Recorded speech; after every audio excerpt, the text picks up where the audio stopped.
ยากรณ์อากาศประจำวันที่21กุมภาพันธ์2026ความกดดันสูงของอากาศเย็นที่มีกำลังอ่อนยังปกคลุมทั่วทุกภาคของประเทศลาวสมทบกับกระแสลมตะวันออกเฉียงเหนือพัดปกคลุมซึ่งจะเฮ็ดให้อากาศเย็นหาหนาวเย็นอยู่ทั่วไปในตอนกลางคืนหาตอนเช้าส่วนตอนบ่ายอากาศร้อนและจะมีลมพัดแรงเป็นบางโอกาสอยู่บางท้องถิ่นภาคเหนือด้านตะวันออกอากาศเย็นหาหนาวเย็นพอมีหมอกบางปกคลุมทั่วไปในตอนกลางคืนหาตอนเช้า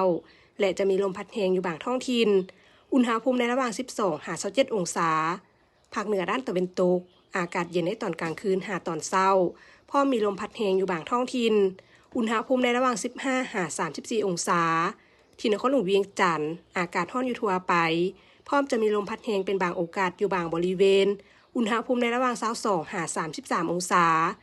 ภาคกลางอากาศเย็นหาหนาวเย็นในตอนกลางคืนหาตอนเช้า